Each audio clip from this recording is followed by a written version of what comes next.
Salut à toutes et à tous et bienvenue pour une nouvelle vidéo. Et aujourd'hui on se retrouve pour faire un rack pour lézard, gecko, léopard la plupart du temps qui est mis là-dedans. Mais vous pouvez très bien mettre des petits Lepidodactylus lugubris par exemple, juvéniles, le temps qu'ils grandissent, ou encore des petits geckos à crête, etc. dans un rack. Le rack c'est très souvent utilisé par les éleveurs et ça permet un gain de place. Du coup la boîte que je vais vous montrer peut suffire pour un adulte, mais après je vous conseille quand même un tout petit peu plus grand, ce qui serait idéal. Bon, des fois il y a des éleveurs qui les maintiennent des geckos adultes dans la moitié de cette boîte. Là c'est une boîte qui doit faire 30 de long. Excusez-moi. Alors 36 de long par 28 de large et 16 de haut. Alors c'est une boîte qui est pas mal et du coup on va vous allez sûrement retrouver cette boîte ou une autre avec les petits rebords bleus assez souvent, car je vais vous faire une sorte de série avec tous les trucs qu'on peut faire dans un petit pack comme ça. Juste après je vais vous tourner comment aménager un truc pour les insectes, pour vos élevages d'insectes, et je vous ferai un à part pour les élevages de phasmes, car ces boîtes peuvent aussi convenir à ceci. Dans un premier temps, je vais vous dire qu'est-ce qu'il faut faire pour utiliser ceci.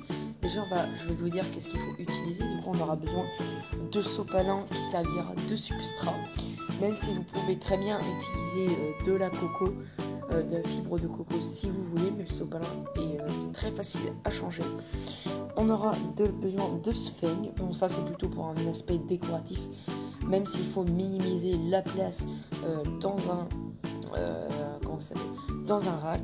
On aura aussi un bouchon, il vous en faudra un ou deux, ça dépend de vous.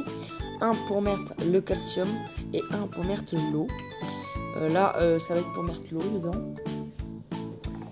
Et là une petite cachette qui est obligée.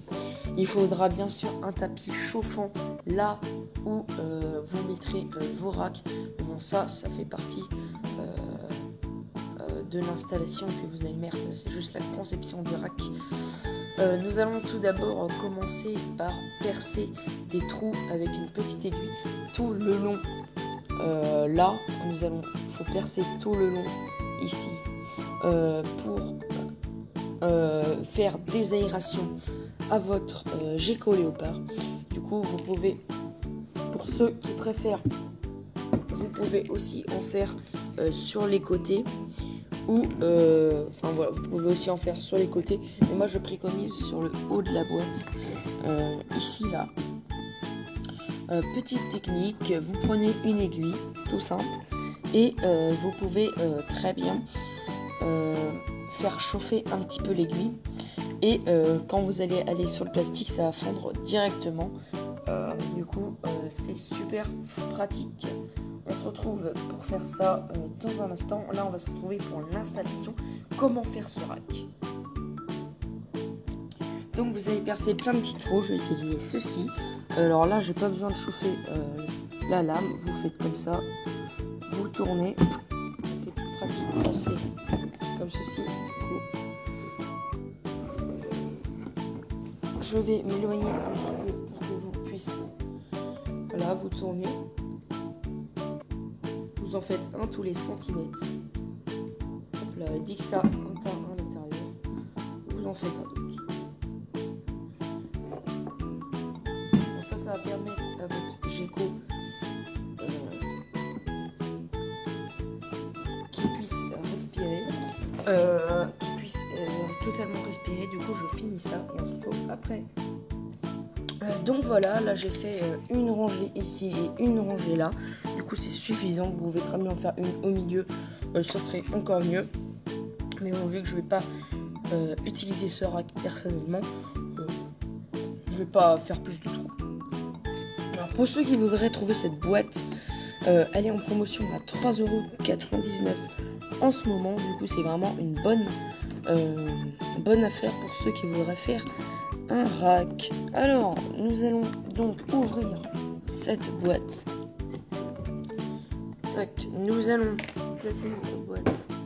Désolé pour la petite coupure, du coup on va placer notre boîte comme ceci. Pour le Gecko Léopard, c'est un... Comment ça s'appelle? C'est un Gecko désertique, du coup pas d'humidité. Alors, nous allons prendre notre sopalin. On va couper 2 tranches que nous allons séparer en 2. Du coup, là, c'est parfait vu qu'ils font tout à fait la taille. Hop là. On dispose notre sopalin comme ceci. Voilà. On dispose. Voilà. Qu'il soit bien mis. Alors, je vais surlever un tout petit peu.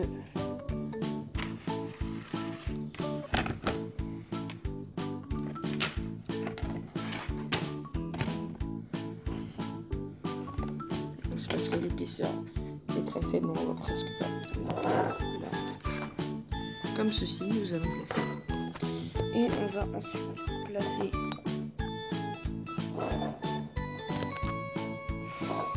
excusez-moi. On va placer ensuite notre petite cachette. Là. Vous pouvez la placer juste ici. Du coup, ça c'est une cachette qu'on retrouve souvent dans les cages à hamster. Vu que c'est assez petit, vous pouvez les prendre et racheter une cachette pour vos hamsters. Et je vais ensuite prendre de la sphène. Du coup, la sphène c'est ça.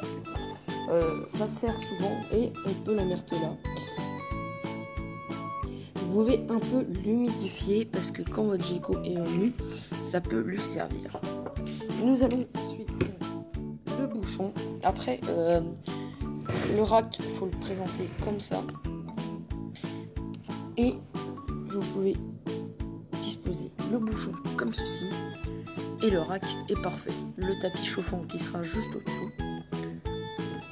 Voilà, ici vous pouvez mettre le calcium et l'eau. Et c'est parfait.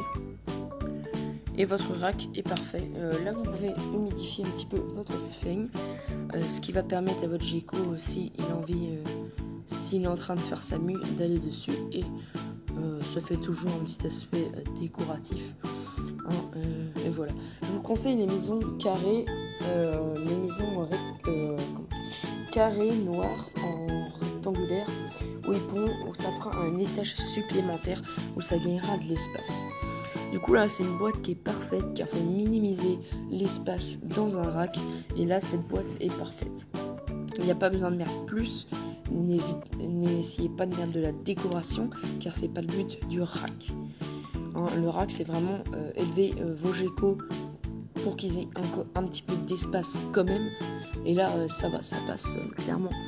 Il y a beaucoup d'espace. Si vous pouvez mettre une maison carrée, ça ferait une surface supplémentaire à votre Gecko.